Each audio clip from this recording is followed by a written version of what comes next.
Voilà, dernier exercice de CCF blanc pour cette période, avant les vacances de Pâques, que vous devrez rendre juste pour le mardi d'après. Exercice sur les fonctions exponentielles. Dans une usine, un four cuit des céramiques à la température de 1000 degrés. À la fin de la cuisson, il est refroidi. On s'intéresse à la phase de refroidissement du four, qui débute dès l'instant où il est atteint. La température du four est exprimée en degrés Celsius. La porte du four peut être ouverte sans risque pour les céramiques dès que sa température est inférieure à 70 degrés. Sinon, les céramiques peuvent se fissurer, voire se casser. On note le temps d'heure écoulé depuis l'instant où le four a été éteint. La température du four à l'instant T donnée par la fonction f définie ainsi. 980 exponentielle moitié sur 5 plus 20. Alors, première chose, vous allez voir que c'est important d'avoir bien lu, puisque vous allez avoir 2 fois des points sur si vous avez bien lu. Trace avec GeoGebra ou avec la calculatrice la représentation graphique de f sur 0 plus infini, puis son tableau de valeur, arrondir à 10 moins 2. On y va. Moi, je l'ai déjà fait. Donc, j'ai tracé la fonction, 980 exponentielle moins x sur 5 plus 9. Je me suis mis le calcul formel, mon tableau, tout va bien. Et vous avez vu qu'il n'y a rien qui s'affiche. Alors, on va le faire. On va le faire, vous inquiétez pas.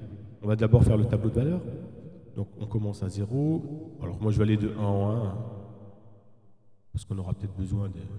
Donc, égal à 1 plus 1. Je descends. Dans la cellule P égale F de A1. Et puis en plus, normalement, c'est directement... Normalement, c'est directement à 10 moins de près, si mes souvenirs sont bons. Voilà. On a eu déjà 10 moins de près. Juste trouver les bons nombres. Et on peut déjà remplir le tableau de valeur. Alors pourquoi je vous ai fait le tableau avant? Parce que pour l'échelle. Parce que vous avez vu qu'au départ, on a 1000 et ensuite, ça descend. D'accord? Donc, pour l'échelle, donc on va, je vous rappelle, dans préférence graphique, le Y max, il doit être égal à 1000, tout simplement. Et puis le X max, on va aller jusqu'à 15, on va aller 15, allez. Et là, vous avez bien votre fonction. J'abaisse un petit peu, voilà. Pour ceux qui aiment bien les grilles, on va mettre des grilles. Voilà. Et voilà. Donc vous avez déjà des points pour cette représentation graphique. On continue. Calculer f de 0 sur le résultat est-il cohérent avec l'énoncé. Donc vous avez un petit calcul, parce que pour f de 0, il va falloir remplacer par 0. Il ne faudra pas juste me dire le résultat, parce que le résultat, il est là, le résultat. f de 0, il est là, il vaut 1000. Ou f de 0, il est ici, il vaut 1000. Donc il faut remplacer t par 0 dans cette expression-là, puis vous allez voir pourquoi vous avez 1000. Ce résultat est-il cohérent avec l'énoncé? Là, on a la compétence C1 et C6. C6, c'est la phrase, et C1, c'est vous avez bien lu l'énoncé. Alors, vous voyez, la phrase, elle est là. La température du four, au départ, était à 1000 degrés. Bon, c'est normal que ça vaille 1000. Ensuite, montrer que f' de t égale ça. Donc, une première démonstration de la dérivée.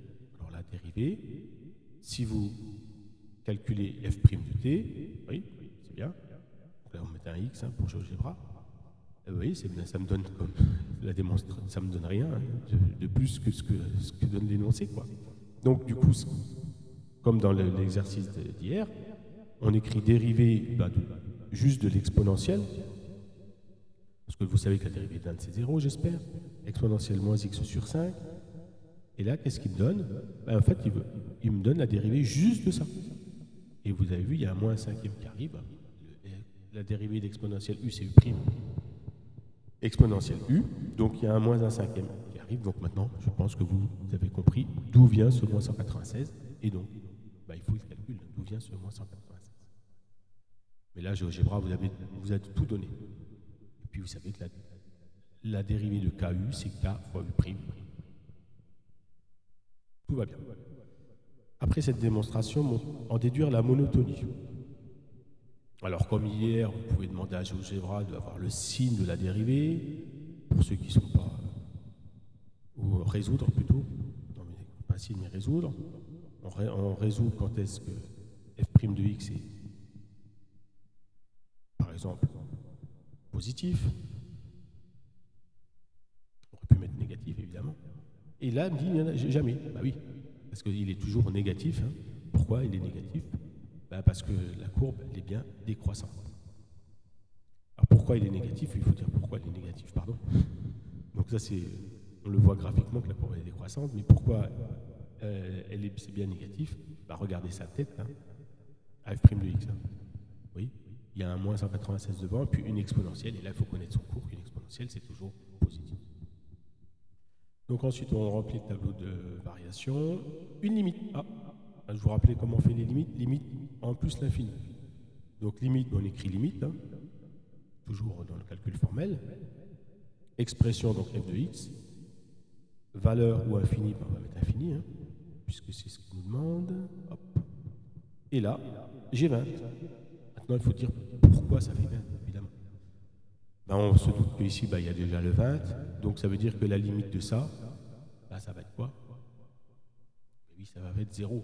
Donc ça, c'est aussi une propriété des limites qu'il faut connaître de l'exponentielle. Ensuite, vous pouvez, si vous n'êtes pas sûr, écrivez-le, hein, limite. Ça me suffira, hein, si vous écrivez limite de l'expression qui est avant 980 exponentielle moins x sur 5 en plus l'infini.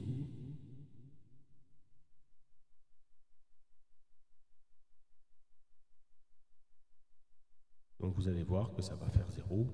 Voilà, il suffit de dire ça, hein, parce que l'exponentielle moins l'infini, ça fait bien 0. Donc nous en sommes où je sais pas ce qu'on en est. Donc on a complété le tableau de variation, la limite, la deuxième partie. Alors deuxième partie avec ce modèle. Après combien de minutes le four peut-il être ouvert sans risque pour les céramiques? Donc là, il va falloir relire le texte et chercher. Donc là, c'est les points de chercher, c'est ici. Hein. Attention, ça vaut un point, puisqu'il n'y avait pas de chercher dans la première partie. Alors, donc déjà, il faut lire ça. La porte peut être ouverte sans risque dès que la température est inférieure à 70 degrés. Oui. Donc ça, vous avez lu ça. Ensuite, après combien de minutes? Alors là, il faut chercher. Donc en utilisant le tableau de valeur ou le graphique. Un ou l'autre. Hein. Alors on commence par le tableau de valeur. 70 degrés. Oh bah j'ai déjà... Tout est là déjà. Voilà, c'est entre 13 et 14 minutes. C'est tout. Donc vous avez cherché avec le tableau de valeur ou avec la courbe. Ben, la courbe, on regarde quand est-ce que ça vaut 70 degrés. Alors on va tracer la droite d'équation y égale 70. Voilà. Vous avez ici cette droite-là. Donc c'est ce point-là. On ne le voit pas bien là. Il doit être par ici. Alors si vous voulez le voir bien, en fait, affichage. Faites les deux hein, pour vous entraîner. Et là, vous avez votre point qui est ici. Hein, c'est à partir de ce moment-là, à partir de la 15e minute.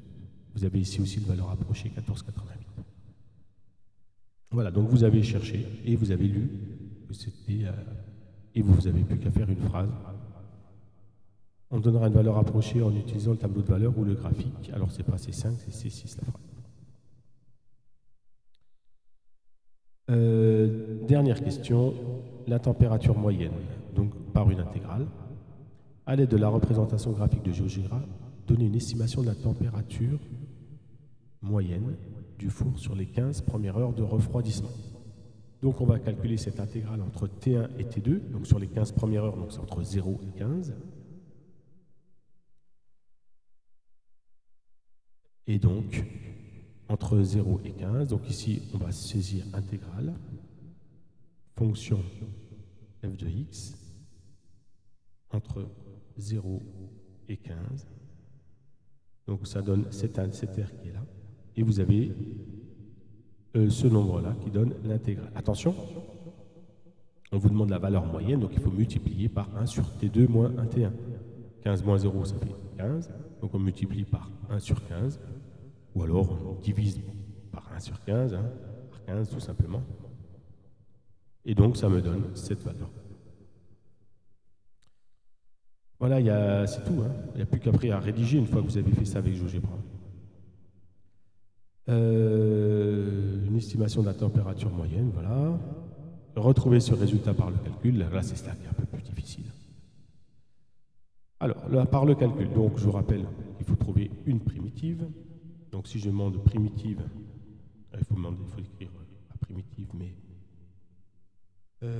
intégrale, fonction f. Donc ça me donne une primitive, moins 4900 exponentielle, moins x sur 5, plus 20x, plus constante. La constante, on s'en fiche. Sauf que il faut, de la même façon que tout à l'heure, dire d'où vient le moins 4900. Donc du coup, je me dis, je vais faire une primitive de juste de moins x sur 5, parce que je ne me rappelle plus trop. Hein, allez, on va dire qu'on ne se rappelle plus. Exponentielle, moins x sur 5. Et puis là, je m'aperçois que j'ai un moins 5 qui arrive devant. Ah oui, parce que une primitive d'exponentielle u, c'est exponentielle u sur u'. Donc le moins 5 arrive devant. Donc d'où vient ce moins 4900? Vous avez 980 et le moins 5. Facile à comprendre. Voilà, donc j'ai une primitive. Ensuite, il faut calculer grand f de 15 moins grand f de 0. Vous appelez cette formule. Alors avant de grand f, je vais prendre le GeoGebra pour le faire. J'écris grand f de x égale moins 4900 exponentielle moins x sur 5 plus 20x. Voilà. Alors j'ai pas envie qu'elle s'affiche, alors je clique ici. Mais je peux, comme ça, calculer grand f de 15 et grand f de 0. Alors attention, pour le grand f de 15, ne m'écrivez pas ça, hein, ce que donne GeoGebra, parce que quand on remplace x par 15 dans cette expression, donc vous voyez ce qui arrive, moins 4900 exponentielle moins 15 sur 5, et ça ne donne pas ça. Il n'y a pas de fraction. Vous voyez, plus 20 fois 15, il n'y a pas de fraction. C'est parce qu'en fait, pour ne pas avoir d'exponentielle négative, GeoGebra a remultiplié par exponentielle 3. Donc en fait, c'est une simplification de cette expression. Donc attention, ne m'écrivez pas cette expression. Puis quand vous calculez f de 15 moins f de 0, vous obtenez de nouveau ce nombre qui est là, 4956,04. Et puis vous multipliez par 1 sur t2 moins t1, on divise par 15 tout simplement, pour avoir ce nombre-là. Et voilà pour ce dernier exercice. Donc vous me donnez tout ça pour la rentrée, et puis on attend lundi ce que décide le ministre pour les ouvertures des écoles. Mais à mon avis, je ne sais pas si on va se revoir cette année scolaire. Mais c'est mon avis. Allez, bonnes vacances à tous. Travaillez bien.